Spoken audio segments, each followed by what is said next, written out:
सुनवान अपना संग इंद्रपुर के रहे वाली इंद्र कविलास के परिचर सभान पांचों सब सातों सखीवान सेनवान या की इंद्र महाराज ने काला की वान की का कोगे सखीना आगे चल पूजा करेला तो लेट भा गेले अपने जभी त केना आते गए भाई दाई गए लवर सर जी ने सुन सो ये पूजा करे जो कगर पूजा करबी पूजा के कर गए गुरु ने कर पाए तब भगवान के ने पूजा करबे यार ए सुन आओ माइक बा ई त हमरो चले बदे है हेलो आगे दया आगे के प्रतिज्ञा केने छिए कि जब मृत्यु लोक में देबे तब गुरु दीनानाथ के पूजा करवाई और गुरु दीनानाथ सिवा किनको पूजा नहीं करबे हमार प्रतिज्ञा है की काली है गुरु दीनानाथ के पूजा करबी आगे आगे जय दिन समझन वाली ना तो गुरु दीनानाथ के पूजा करत करत का जब कुछ न मिल रहे हमरा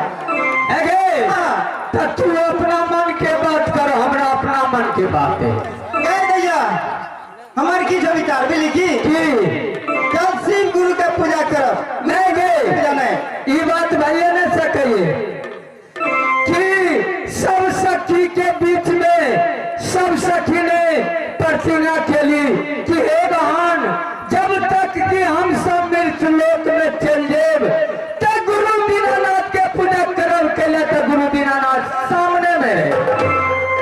अच्छा हे बहन बोले भाई उस सखी ने कहा कि सबसे जबकि बहन की कहा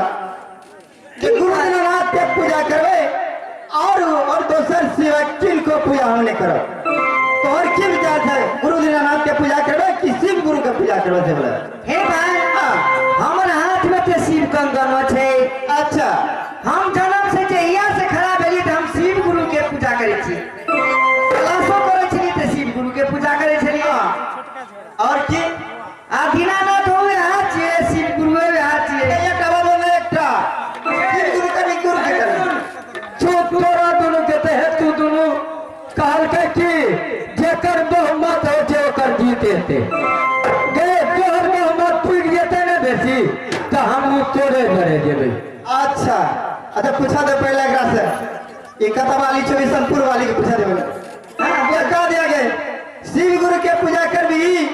कि गुरु दीनानाथ के पूजा करबी कहता दैया हां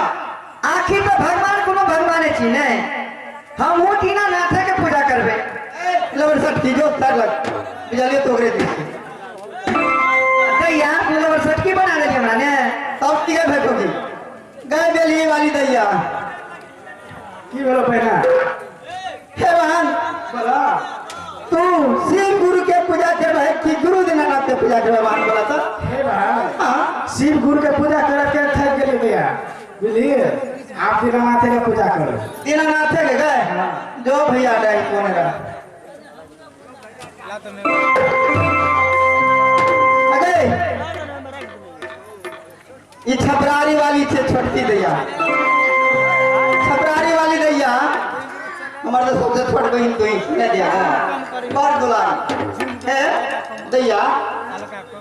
तू शिव गुरु के पूजा करबी कि गुरु दीनानाथ के पूजा करबी हम गुरु दीनानाथ अच्छा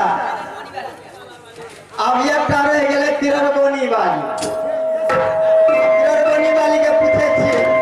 ओहो टा जे हमरा दिस भाई दे गुरु दीनानाथ के पूजा छोड़ के शिव गुरु के पूजा दियो कर जा कर गए तिररबोनी वाली दैया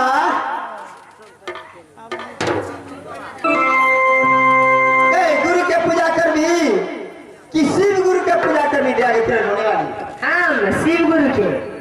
आगे हमर दिस बेली दैया तू अच्छा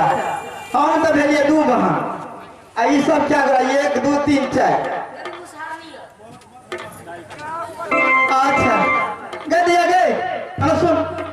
दुइए गोरा कत्ता जब हिमली ना जंगल धार पड़े छे बहु ऐसे कि 4 गोरा उ सब भेले ओ 4 गोरा के लाठ में चल दू गोरा की पूजा कर की अच्छा ए बहन बहुत जल्दी से चला जल्दी से चला जल्दी से ये चलिएगा बहिना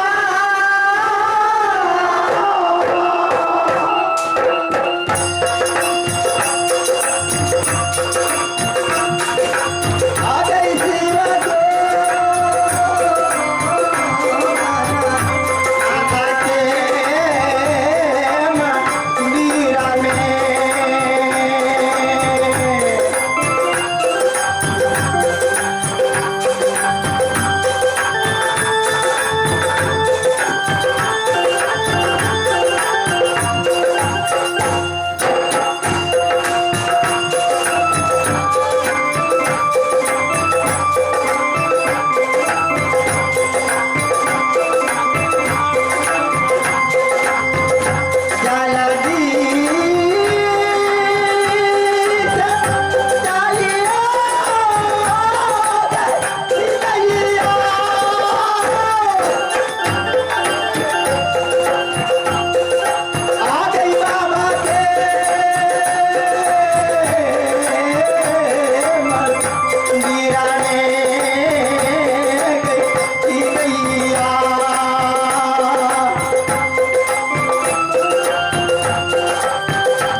उठाई छे गई कनी सेवा कर देता हूं जो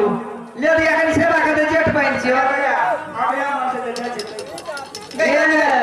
अधे मन से सही बात करी अधे मन से बाबा के मंदिर में जाई छे मन भेल से आगे ओतबे खान के कमाई हम कल की शिव गुरु के पूजा कर दी नाथ के थी जोत बारी से देखी छी हाथ छी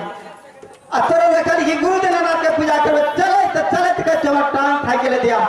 अब कते दुरात हो गए अब छोटे छोटे या बटे हिनिया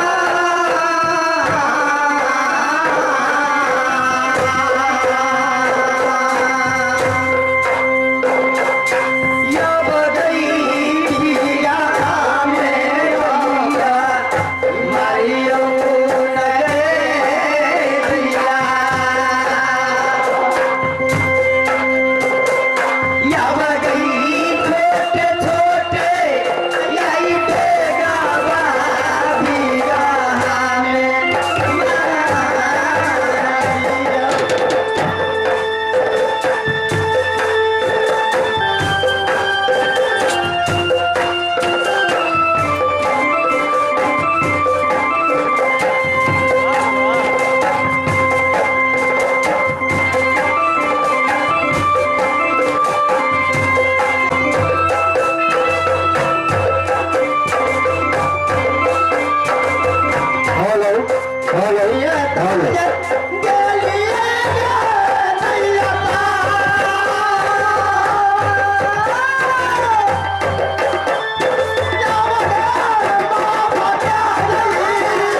कि पूजा करवा हाँ करबा गुरु दीनानाथ के उतरे लगली ना गुरु दीनानाथ के आरती उतरे लगली ना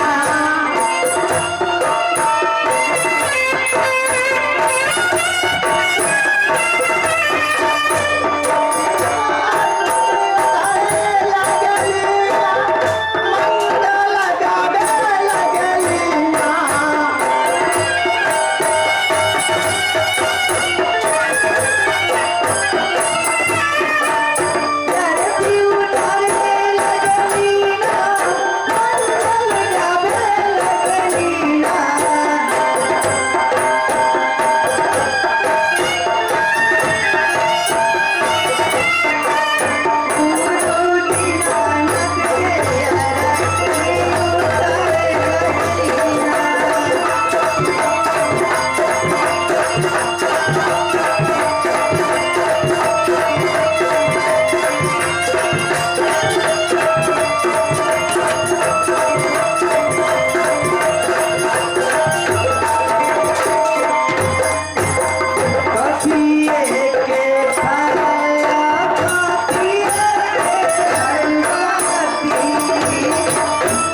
कि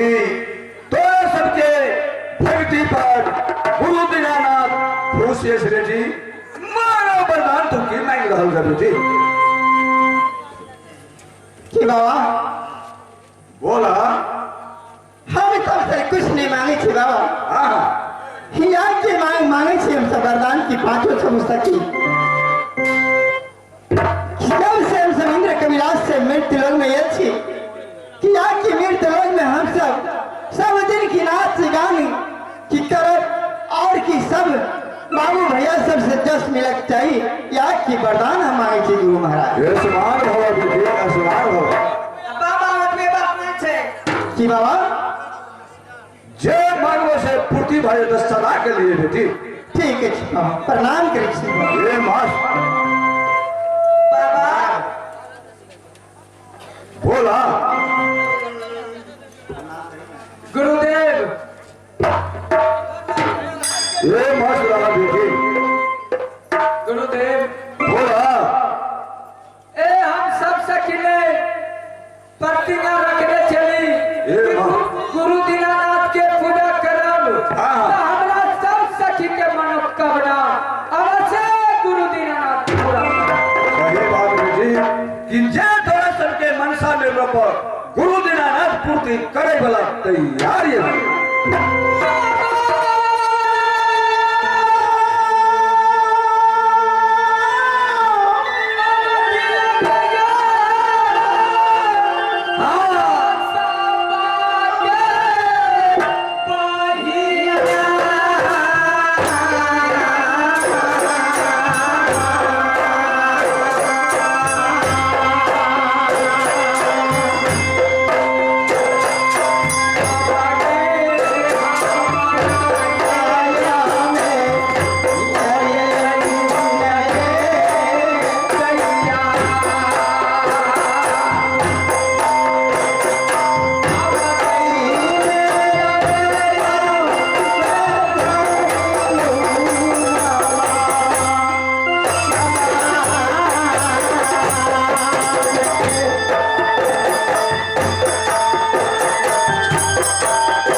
अपना महल में जाके चल आराम करब।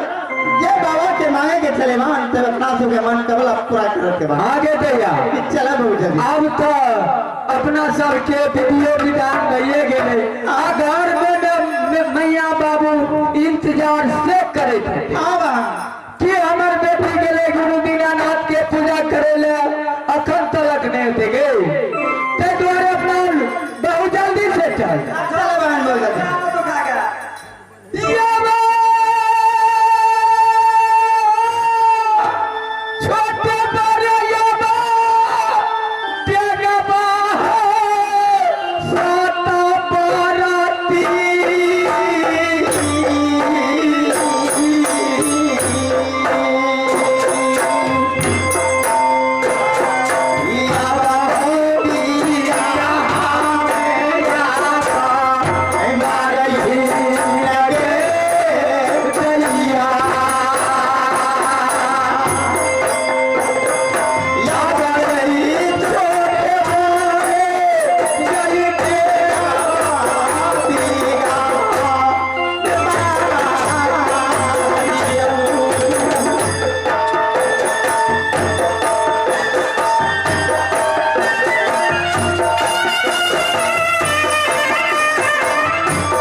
मास्टर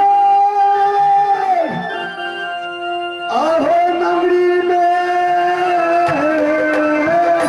लोटा चली गई हो मास्टर।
दीनानाथ के घर में तैयारी गहबर में